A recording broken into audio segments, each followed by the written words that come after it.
سلام بچه، خوش اومدیم به ویدیو. من امیر اکس کادم هستم. آقا تو این ویدیو اومدیم رونمایی از اکانت من، یعنی امیر اکس کادم. حرفی ندارم، لایک کنید، سابسکرایب کنید، زنگولرم بزنید. بدون معطلی بریم برای نگاه کردن اکانت. خب از اینجا که میایم میریم توی بیسیکمون. از آواتارا به نظرم شروع کنیم، واقعا خوبه. بریم سراغ آواتارام که همشون اپیکن. یه 3-4 تا لژندری بیشتر ندارم که اپیکا به نظرم خوبن. اپیکام نصفش انیمه از اکتیویژن دیگه پاری کرده انیمه رو. هر چی میرسه انیمه میاره برات. همش هم رایگان آواتاری چه توپرت و مسخره. ولی این خوبه مثلا دیگه بیان پایین تر. مثلا مانتاری خوبه و آواتار ویچ واردن هم خوبه. آواتاری میمونم همینطور نظرم. دیگه از آواتار بیرون آواتار فریم هم که اصلا بچه ها به نظرم آواتار فریم نذارید خیلی بهتر. آواتار فریم ها به درد نمیخورن، نمیگم بدن به درد نمیخورن. مثلا میخواد بذاری زیش میشه اکنده بره. خب حالا دیگه به خودتون. بیرون برای کالین کاردا زیاد لژندری دارم و لژندری خوبی هم هستن. گردونه زیاد زدم، نزش برای گردونه نزد، بیشتر نزش هم برای بتل پسه. اینجا که آواتار رو نگاه میکنیم، آواتار قشنگه، میگم کالین کاردای قشنگه. اپیکام هم بد نیست، خوبن. بعد دیگه میرسیم دیگه کم کم به بخش ری. منشو بزنم کالین کارد زیاد دارم، بزنم بره. فقط برسیم به بخش ری رو هم که اینا هستن دیگه. ری رو مثلا به نظرم نذارید خیلی خوبه. ری بدت نمیخوره. اینا هم تموم شد. بریم واسه آیکانه که دارم. این 1000 تا سی پیو دارم. این چی؟ این هم 6 تا لژندری کردن مولتیو دارم. این یکی هم آره دیگه کناریش، این یکی هم 8 تا لژندری کرد بتل. و این دوتا 20-24 20-25 هم برای کریت مشکی هن. همین بود آیکون خوبی هستن. بیایم دیگه سراغ اصل کاری که نه. اول بخش دایموند و اینا. گلد هم 70 تا هستن، 71 دوتا خوب هستن، بد نیست به نظر من. دیگه حالا از بخش گلدا میخواستم داماس کنم، گلد زیاد دارم که دیگه مدارس شروع شدن و بدبختی دیگه نتونستم گذاشتمش. تابستون پلاتینیوم 3 دستن، نایف و شاتگان و اسنایپ. بریم سراغ داماس که هیچی. دایموندم 7 تا دارم. نیزه، کاتانا، بوکس، دستکش بوکسه، اچس، دیل، نمیدونم صدیویده و تندرا. اینجا نشون میده که چند تاشو گلد نکردم، یعنی کالتین. این که کلا فکرم 60 تا گلد نکردم، 20 تا 30-40 تا همینا دیگه تعداد گلد نکردم.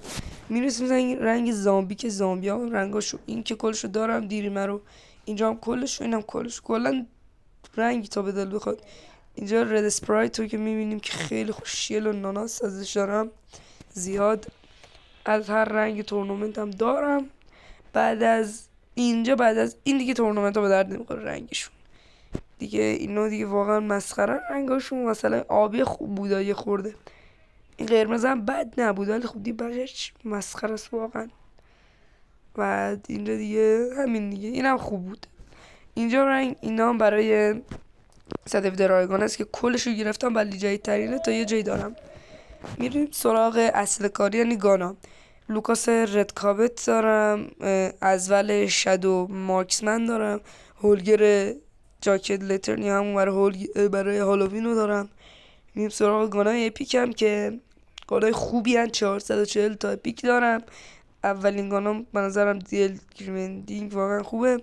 اچس اسکلتی اولین بتل پسم دیگه. بیام همینطور پایین تر گانای دیگه و چیز دیگه دارم ولی بتل پس نیست. اینجا شروع میشه بتل پس های دیگه. 2 تا بتل پس تا الان 3 تا 19 تا بچه من بتل پس دارم و گانا من واقعا خوبم. بتل پس های خوبی هن. من بتل پس سیزن رو میزنم. این 2 تا گانای ردکشن که یکیش کیلو یکیش هم فوره داشتم گفتم.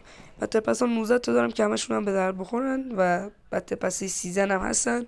اینجا بتل پس اشتیار و تندرو اینا ام 13 اینا همینطوری بتل پس اینجا پشت طرف شروع میشه تا همین سیزنی که خودمونیم بتل پس دارم دیگه. حالا از گانا بگذارم، من سریع بزنم بریم پایین. 400 تاست. دوست ندارم الکی وقتتون رو بگیرم، فقط اومدیم یه رونمایی کنیم که عشق کنید از اکانت داشمیر دیگه. همینطور بریم پایین تر. بتل پس گویندور کوینا. بریم سراغ اسکینا. گوست و دستم خورد رو این چیزه دیگه. بازم دستم خورد، دست من خرابه کلا. صرافه خورد. مانتاره خوبه. اینجا آرتری و اچ اس اسکلتی خوبه. یه خورده بیایم پایینتر روزروک هم فکر کنم آره دیگه اینجا هم روزروک هم خوبه که خیلی خوبه به نظرم. گاد موومنتش ارزش گرفتن داره.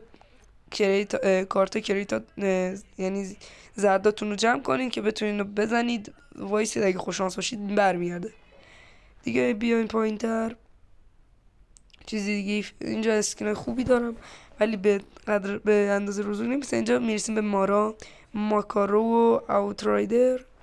اینجا اسکین خوبن. آندرتیکر رو داریم که واقعا خیلی باحاله. همینطوری بزنم سری بیایم پایین اسکین دیگه هم نگاه کنیم. 205 تگان اسکین اپیک دارم. وای ماکارو بابا دستم همش میخوره دیگه به نظرم نزنم روشون بهتر به خلکی میگیره. بریم پایین تر میرسیم به اسکین های بتل پس های دیگه. گویندارک و گست شوربان و کاپتان پرایس و دارک شپرده مال گردون کریکسیکس. واقعا خیلی باحال کریکسیکس. این اسکینش ارزش خرید به نظرم نداره. میدونید آخه 6 میلیون نمیارزه بخواد بدی یه اسکین مثلا 5 میلیون بدیم برای یه گان لجند مثل زیلات خیلی ارزش بیشتر کریکسیکسه. حالا با خودتونه ولی خب من یالو گفتم باله ولی ارزش خرید نداره. از این بخشم بیایم بیرون دیگه میریم به ماشینا و اینا که دیگه مهم نیستن. اینا هم تموم میشن. داشتم هم دیوونم کرد. اینجا هم که بازم هیچی. بخش دمیج و اینا هم که برای بتل که من بتل پلیرم بچه‌ها و واقعا برای بتل پلیر آمار واقعا خوبه. دیگه از آمار بتل بیرون مولتی من بچه مولتی پلیر هستم. بهم بگید آمار مولتی پلیر کامنت بزنن این آمار خوبی هستش یا نه. دیگه الان از اینجا هم بیایم بیرون دیگه تمام کنیم آمار رو. داداش بس کن دیگه بیایم بیرون تموم میشه تقریبا کار. به ایکس داشتم دهن ما رو سرویس کرد. اینجا هم دیگه هیچی. ریژن آسیا اسد رایفل تعداد کنه که مکسن همه چی میایم بیرون بچه. برای ویدیو قبلی که 80 تا ویدیو تا دادم یکی از بچه ها برام چیز گذاشت تو تلگرام پیام داد. لینک کانال تلگرام میذارم تو کپشن یا همین زیر. آره دیگه تو کپشن بریم برش دارید لینکش رو کپی کنید تو تلگرام بزنید بیاین جوین شین خبرا رو اونجا میگم کلی کار دیگه. حالا از اینجا بیایم بیرون دیگه میریم به قبلش بگم که من الان ویدیوشو براتون میذارم که ببینید فکر نکنید دارم دروغ میگم. از اینجا هم دیگه کارمون تمام بشه بریم ادامه کار. اینجا که دیگه هیچ حرفی دیگه نمیمونه. فقط خواستم میگم که داداش اون یکی نفر که دیگه مونده بودم حتما به پیام داد. سلام داشت دمت گرم خیلی هم خوب بود. مرسی از اکانتم امیدوارم که خوشت اومده باشه از این ویدیو. تا یه ویدیو دیگه فعلا بای.